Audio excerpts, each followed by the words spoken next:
¿Qué es la cultura? La literatura. ¿Cómo funciona el arte? ¿Para qué? Un gran escritor, David Foster Wallace, comenzaba su discurso de narrativa creativa con la siguiente historia. Dos peces jóvenes nadaban tranquilamente cuando un buen día se cruzaron con un pez viejo que nadaba en dirección contraria. Al cruzarse, este les preguntó: «Buenos días, ¿cómo está el agua?». Los dos peces jóvenes siguieron su camino. Después de un tiempo, uno de los peces jóvenes se detuvo extrañado y preguntó al otro: «¿Qué es el agua?».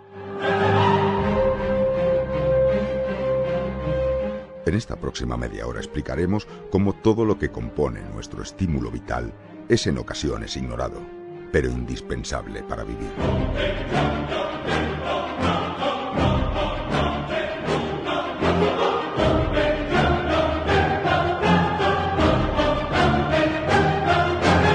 Conociendo el arte, con Carlas Folch.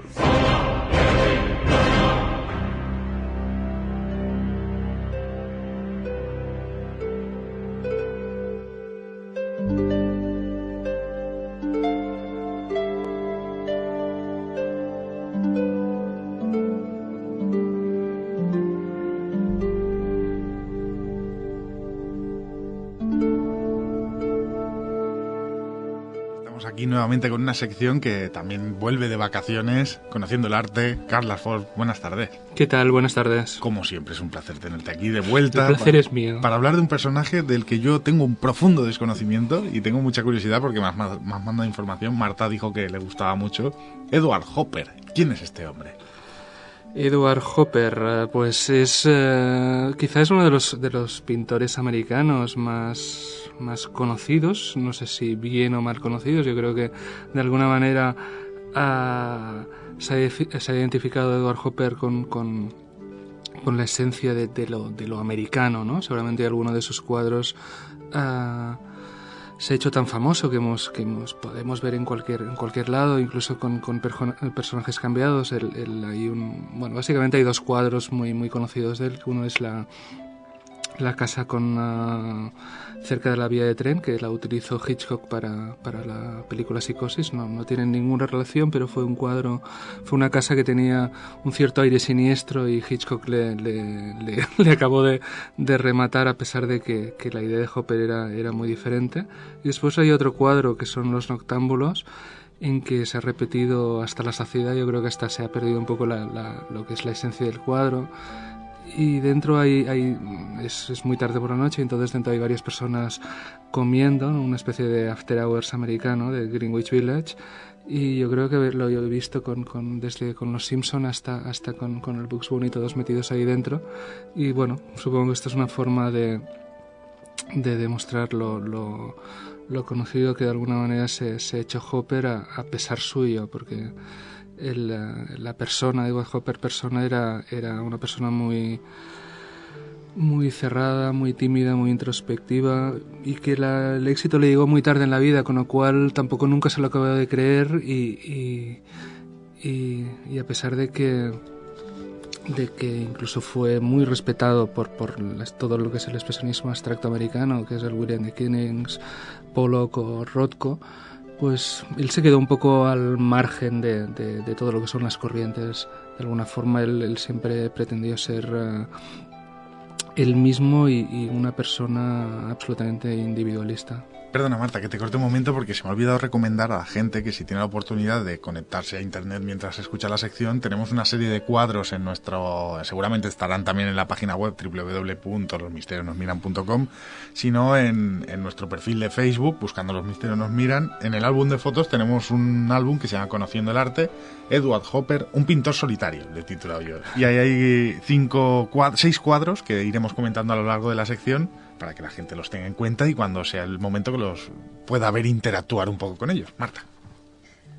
Bueno, él después de estudiar Bellas Artes es lo que quería dedicarse, bueno, lo que se dedicó es a ser ilustrador, porque como bien decía Carlas, a él el éxito le llega tarde y bueno, pues incluso él intentó vender varios cuadros en una exposición y nadie le compró ninguno, con lo cual eso es ya algo que bueno, pues que marcó un poco. Lo que pasa es que él sí que conoce a Robert Henry, que sí que es un profesor, ¿no?, que influyó muchísimo en su carrera, porque le hizo ver pues que podía ir a París y allí conocer, ¿verdad?, otro tipo de el impresionismo y cosas así, ¿verdad, Carlas? Exactamente. Bueno, yo creo que nos podríamos pasar como mucho rato, ¿no? Quizá no tanto como nuestra anterior sección, pero realmente yo creo que es un pintor que le llegó el éxito como muy tarde. Como comentaba, él nunca se lo llegó a creer del todo. Trabajaba poco y le costaba muchísimo pintar los cuadros.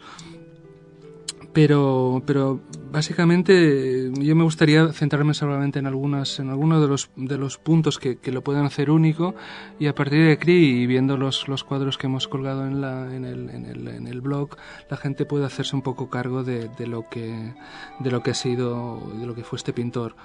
Recordar simplemente de que hace menos de 5 años en Mafre hubo una antología muy importante suya.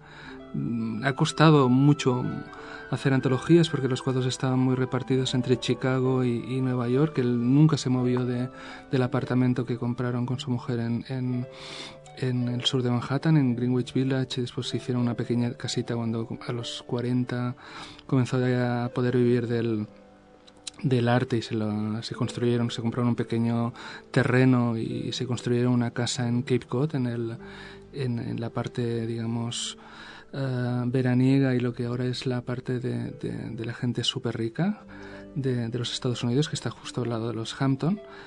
Y curiosamente el éxito le llegó a través de todas las acuarelas que hizo, de las marinas que hizo en Cape Cod.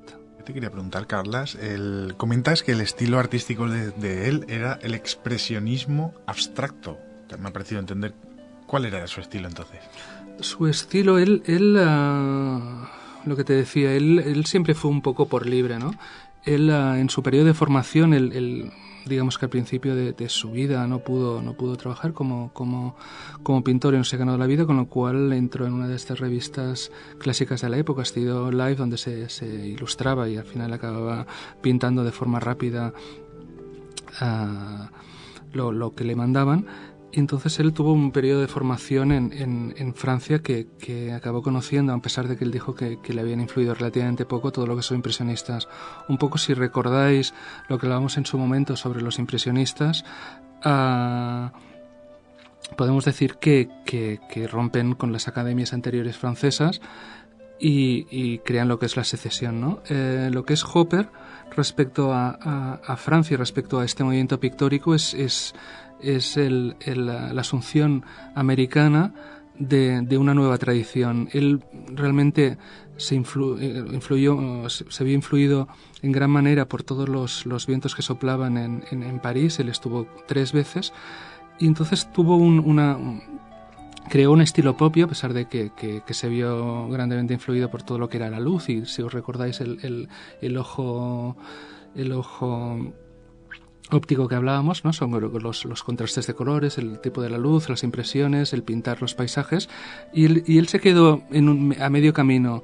Él, digamos, criticó y nunca aceptó que se le catalogara de realista, y de alguna manera cuando ahora veamos y analicemos, aunque sea un par de cuadros, nos daremos cuenta hasta qué punto, más que un pintor realista, a pesar de que es figurativo y él ni entendió ni aceptó el cubismo, él no pinta realmente lo que ve en principio, en primer lugar porque él no iba a la naturaleza o simplemente fotografiaba lo que veía y después lo pintaba, con lo cual el trabajo interior era muy importante. Pero en segundo lugar, él trabajaba muchísimo lo que es la luz y todo lo que veía, ¿no? Entonces estaríamos en un punto entre un formalismo y un realismo. Además es que para él no era importante los objetos. Cada vez que pintaba quitaba más objetos para dejar simplemente aquello que podía reflejar los sentimientos, o sea, que afloraran los sentimientos de las personas, tanto fuera algo inanimado como pudiera ser un edificio, o ya, bueno, pues más... concretamente cuando pintaba a esas personas solas, que reflejaban esa soledad que sentían, esa pesadumbre. Era como un pintor triste, o que intentaba reflejar la tristeza de las personas, pero en uno mismo. Es decir, que tú viendo ese cuadro vieras y sintieras qué podía estar pasándole a esa persona. ¿No es así? Precisamente el título del pintor solitario venía por esto, ¿no? Porque los cuadros que él tiene reflejan esa soledad tanto en objetos, como dices, como en las personas. ¿Cómo se consigue este efecto de soledad en objetos, en personas, con un cuadro? Yo creo que esto se vive de una forma bastante azarosa, y es... Edward Hopper vivió la Gran Depresión y sufrió la Gran Depresión. Todos sus cuadros están situados y localizados en el tiempo entre los años 20 y 30, con lo cual esta fue una época que él realmente nunca dejó, y a pesar de que seguramente no se vea lo que es industria vacía, ni se vea el paro, no se vea el hambre que se pasó, lo que sí que él intentó reflejar, a pesar de que era muy taciturno y nunca llegó a explicar, en muy pocas ocasiones llegó a explicar qué pretendía con el cuadro. Lo que sí que podemos digamos, deducir de cada uno de ellos es que intentó reflejar lo que es la alineación, intentó reflejar lo que era, digamos, la caída del mito del progreso, la soledad humana, la soledad en las grandes ciudades. Hopper, digamos que vivirá 30 años más, pero su mundo queda circunscrito a los años de la Gran Depresión, a pesar de que su punto de vista es como muy oblicuo.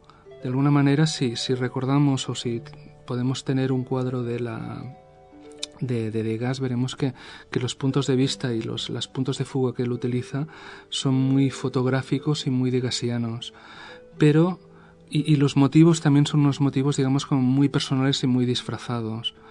Pero de alguna manera él nunca se separa de esa época tan dura para los americanos, y seguramente tendríamos que considerar a Edward Hopper, y esto es más una opinión personal mía, pero yo creo que bien fundamentada, en más un pintor del siglo XIX que un pintor del siglo XX, o podríamos decir un pintor a caballo entre dos siglos. Estamos hablando de un señor que nació en 1880, y si la historiografía está un poco, digamos, está de acuerdo que al menos en Europa el siglo XX comienza en el 1914 con la Primera Guerra Mundial, en Estados Unidos, que vivieron la guerra de mucho más lejos, fue la Gran Depresión lo que les hace entrar en el siglo XX, ¿no? La gran crisis económica y la recesión que hubo. A mi entender, Hopper vive entre los dos mundos, y seguramente parte de su genialidad proviene del hecho de que realmente ve el cambio de paradigma, tanto filosófico como económico, como político, que se produce en Estados Unidos. Por lo contrario que pueda parecer, porque sus cuadros son como muy americanos, con casas coloniales, con cafeterías, con gasolineras en medio de la nada. No quiere mostrar, él quiere mostrar el antítesis de lo que es realmente el sueño americano. No quiere plasmar una época dorada de Estados Unidos, sino de una soledad y de la otra cara realmente de América. Hay otro aspecto que le hace relativamente, seguramente en estos últimos años no tanto, con el resurgir, digamos, del New Age, pero yo creo que le ha hecho bastante incomprensible y bastante inefable a todo lo que es todas las corrientes pictóricas. Y es, a pesar de que nuestros dos amigos anteriormente hablaban de que no creían que hubiese una especie de digamos, corriente subterránea, maniquea o cátara, Edward Hopper, y no solo él, sino en Estados Unidos, en la época que vivió fue muy conocido dos grandes filósofos y dos grandes politólogos. Uno es Emerson, que influyó en Walt Whitman, en Emily Dickinson, en todos esos grandes escritores, y después otro es Thoreau, que solamente es conocido como Walden, ¿no? Que se hace una cabaña en Concord y se va unos años ahí a vivir, ¿no?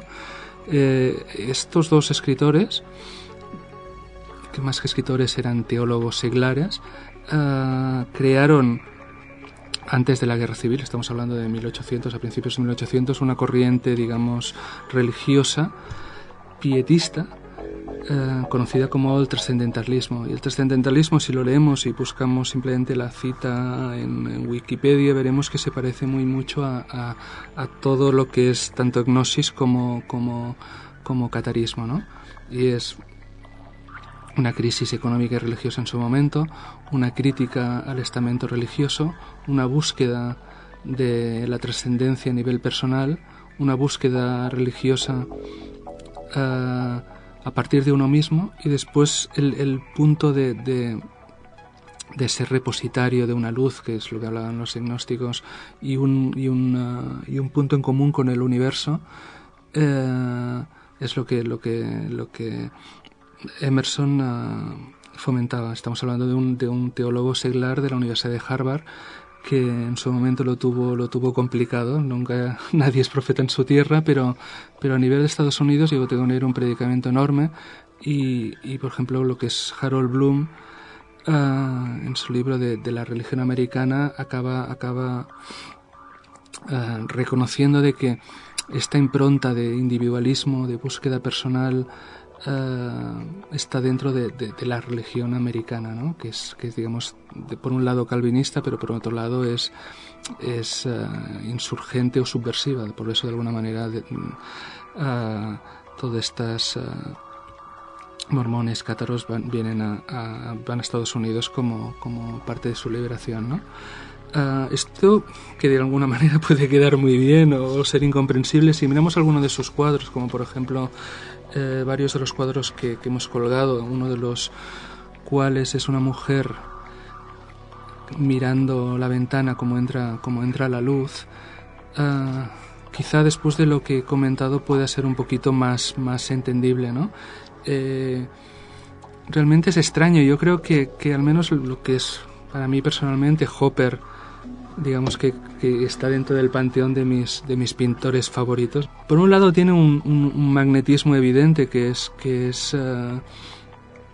el sentimiento de atracción que tienes hacia esta señora que está mirando un cuadro donde se ve un pequeño, en la parte inferior se ven un poco los rascacielos, pero como comentaba antes, estamos hablando de grandes bloques de luz, y estos bloques de luz al final parecen como hasta corpóreos, pero tiene como un punto muy extraño, ¿no? Digamos, por un lado porque es una situación puramente introspectiva, por otro lado porque la narración y esto es otro de los puntos comunes de Hopper, ¿no? Tenemos una especie de lucha o pequeña disquisición entre lo que es el aspecto narrativo y el aspecto expositivo, ¿no?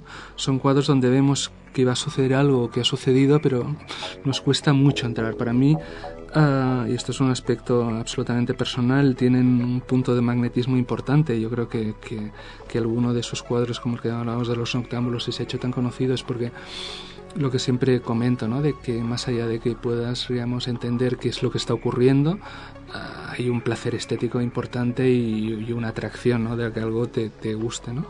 Pero para mí este cuadro es clave en lo que representa la religiosidad americana, y a pesar de que quizá no haya un cordón umbilical, lo que antes se referían como religión cátara, que yo creo que es maniquea o Bugimila, que es la que estaba en Hungría, lo que es los trascendentalistas americanos tienen muchísimo en común.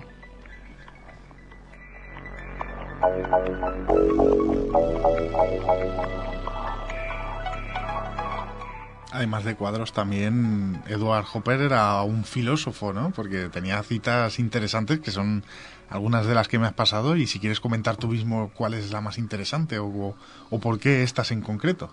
Y alguna de las citas era un poco una botat, era provocaros un poquito y que vierais que a veces es complicado.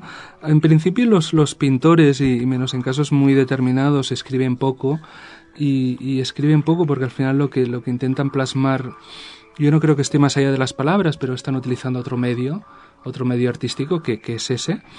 Pero en el caso de Hopper, habló muy poquito sobre lo que eran sus cuadros y lo que significaba. Cuando me parece que es el Museo de Chicago, le compra Nighthawks, Los Noctámbulos, él les da las gracias, y a pesar de que le piden que les explique qué sucede en el cuadro, el tío se niega en redondo, y solo es a través de los diarios de su mujer Joe, que como vemos, y cuando os fijéis un poquito en los cuadros, es la mujer que aparece en todas. O sea, es igual que la segunda señora de Rubens la encontramos en todos los cuadros de Rubens. Joe es la protagonista de todos sus cuadros, ¿no? De ahí que venga el término, digamos, formalista, en el sentido de que él, como ilustrador, seguramente le interesaban más el mensaje y las formas que el anclaje en la realidad que no existe, ¿no? Hay un par de citas que al menos a mí me encantaron. Dice, the only real influence I've ever had was myself, ¿no? Dice, mi única verdadera influencia ha sido yo. Aquí vemos el influjo de Emerson y del trascendentalismo, y es al final el arte y la significación del cuadro está en cada uno de ellos mismos. Al final estamos hablando de crisis pietistas, en donde se busca la trascendencia a partir de uno mismo, ¿no? Y a partir de una vida ascética. Me parece que antes he comentado de que el éxito le llegó muy tarde, pero él nunca abandonó un piso de 50 metros cuadrados que tenía en Greenwich Village, y que es en la parte, digamos, ahora está al lado del Soho, y es la parte, digamos, donde ahora están las galerías, y la parte más hippie de Nueva York y de Manhattan. Pero evidentemente no siempre fue así, y al final tenía una casita muy pequeñita en Cape Cod, donde iba los fines de semana, pero su vida era absolutamente frugal. Perdona que te corte, a mí me gusta una que es muy sencilla, que es una que dice: si pudiera ser dicho en palabras, no habría razón alguna para pintar.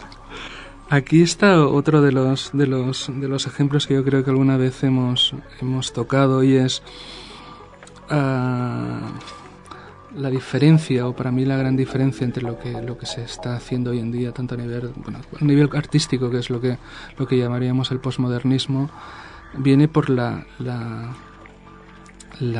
falta de mensaje en todo, ¿no? Y he visto, no sé, películas realmente pueden ser divertidas, pero no hay mensaje. Él aquí lo que nos quiere decir es que ninguno de sus cuadros ha sido pintado porque sí, simplemente, ni siquiera por el placer estético. O sea, siempre hay algo detrás, a pesar de que de alguna manera él siempre está luchando en dos vías, y una vía es mostrar, y entonces de alguna manera puedes imaginarte lo que es la narración dentro del cuadro, pero por otro lado difícilmente nos da ninguna pista para saber qué está ocurriendo, ¿no? Vemos gente que está callada, vemos gente que se está mirando, vemos gente que está mirando un libro, pero es como muy difícil intentar traducir qué hay detrás. Aquí hay una influencia muy importante, y es Hemingway.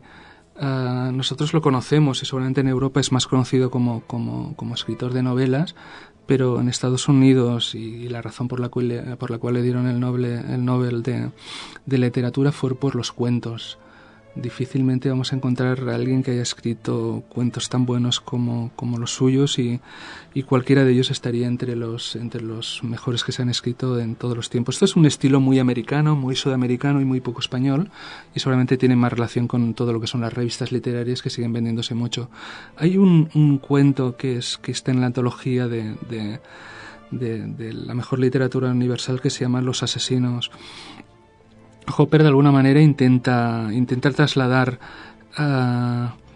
las razones estéticas detrás del cuento a su pintura. A pesar de ser un pequeño spoiler, explicaré de qué va el cuento, porque a pesar de que, bueno, haremos el link y la gente está absolutamente obligada a leerlo, ¿eh? Vale. El cuento de los asesinos es muy simple, y es dos señores que entran en un bar, llegan un poquito antes de la hora de cenar, y entonces comienzan a pedir platos de cena. Evidentemente la gente que está dentro los ve como un poco extraños y les dicen que todavía no se hacen platos de la cena. Estos dos señores llegan a un pueblo perdido de donde fuera, yo no sé si se llega a localizar, pero bueno, imaginémonos que es en la costa este, entonces llegan, digamos, trajeados, con lo cual tienen bastante el aspecto de asesinos a sueldo, ¿no? Entonces están allá 2 horas donde acaban amordazando y donde acaban cenando, esperando que venga una persona. Esta persona es un boxeador sueco que está esperándolos en un motel del mismo pequeño pueblo, y cuando un niño se escapa del bar y le va a avisar de que estos dos señores, que presuntamente, porque nunca llega a saberse, lo quieren matar, se lo encuentran en la cama vestido. Entonces se acaba el cuento, ¿no? Nunca nos llegan a decir realmente si ellos se deduce que ellos saben de que él va a cenar ahí cada noche, entonces están esperando a matarlo, ¿no? De alguna manera Hemingway tenía la teoría del iceberg, y es que los cuentos tenían que ser lo más pulcros y simples posible, tenían que explicar muy poco y tenían que crear 2 historias, ¿no? Que es la teoría suya del iceberg, con lo cual tenía que ser mucho más lo no dicho que lo dicho. Y de alguna manera se traduce, ¿no? Que a lo mejor ha estado en temas de juego, a lo mejor ha estado con la mafia va detrás, pero nada de esto se explica, ¿no? Si ahora volvemos un poco a los cuadros, veremos que casi todo lo que Hopper pinta tiene mucho que ver con esto. Vemos gente esperando, aparte del tema de la luz, que yo lo traduzco como un tema de trascendencia. Veremos gente en restaurante que está esperando, veremos gente en el tren, y bueno, podemos montarnos todas las historias que queramos, ¿no? Oficinas por la noche, al final todo se traduce en un mismo tiempo horario, pero siempre vemos algo que está a punto de ocurrir, algo que la gente está esperando, una expectativa, una espera, pero no sabemos realmente nunca qué ocurre, ¿no? Estamos en una especie de entretiempo donde el narrador, o el pintor en este caso, nos hurta todo. Vemos gente que está mirando fuera en las ventanas, pero no sabemos qué está mirando, pero sabemos que tienen mucho interés en mirarlo. Vemos señoras desnudas que están mirando a la ventana, donde el aspecto erótico no tiene ninguna importancia, ¿no? Con lo cual, yo creo que este juego de Hemingway y su teoría de realmente crear dos niveles se da en todos sus cuadros. Es que logra como que todo sea temporal, como que cuando tú miras el cuadro se pare el tiempo y realmente piensas qué le está sucediendo, en qué está pensando, qué es lo que va a hacer. Hay un cuadro muy conocido de una mujer sentada en una cama de hotel con algo en las manos, que te indica que parece que sea una carta, está como pesarosa, como triste, y te lo quedas mirando y piensas, es una carta de su marido, de su novio, la ha dejado, está triste porque le han comunicado. Siempre es que te hace pararte y congela el tiempo para que tú mismo sea el que descubras todas esas incógnitas que te deja en cada uno de sus cuadros. No hay nada al azar, evidentemente, y Edward Hopper lo quería trasladar de esta manera, y también incido en lo que has dicho, el tema de la luz, porque ¿cómo puede ser que en cuadros tan sencillos te sepan, no sé, llamar tanto la atención como es el cuadro de la habitación que entra un rayo de luz? Simplemente es eso, una puerta abierta con un rayo de luz, y todo lo que llega a transmitir ese cuadro. Yo creo que sí, después de un poco lo dicho y un poco cerrando el tema, si pensamos el punto de partida que hemos tenido, y es el Hopper como un, digamos, un icono de lo americano, yo creo que aunque sea con una pequeña explicación, yo creo que hemos dado un salto adelante, ¿no? Y este salto adelante es la sociedad, digamos, actual, la sociedad que él vivió, la sociedad de la depresión, de la que de alguna manera él nunca pudo escaparse, ¿no? Yo leía de un sociólogo, Enrique Gil Calvo, que después de esta crisis hablaba de que los españoles habíamos salido con heridas invisibles o cicatrices invisibles, ¿no? La cicatriz de él es esta, pero yo creo que él es capaz de ir más allá, ¿no? Y a pesar de retratar lo puramente americano, yo creo que de lo local y de lo porque al final se movió muy poquito, casi no viajó en su vida, pasa al aspecto universal, ¿no? Otro aspecto que yo creo que vale la pena que pensemos es el tema de el tren y los coches. Por ejemplo, la casa de Psicosis no es una casa de terror, es una casa obsoleta, ¿no?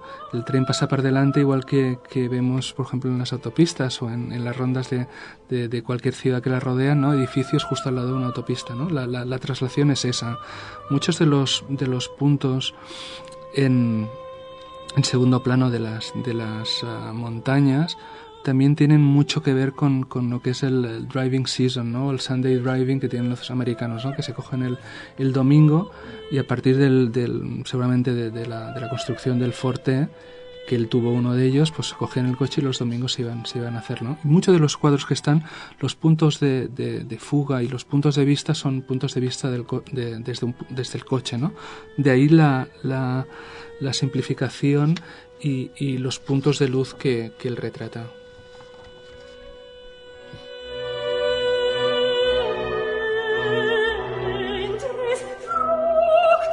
Bueno, Carlas, pues como siempre es un auténtico placer tenerte aquí aprendiendo de este arte, y además te vamos a pedir, para que no te escaques, que nos hagas un articulillo para la web con todo ese material que nos dejamos, citas, que yo creo que a la gente le gustará leerlas, y algunos cuadros que podemos ver, de manera de que pues ampliar un poco más la información de esta sección. Me parece perfecto. Yo creo que a veces hablamos de los cuadros, nosotros los tenemos delante, vale, pero yo creo que es obligatorio incluirlos para tener una referencia, ¿no? Así lo haremos. Como siempre, muchísimas gracias. Gracias a ti.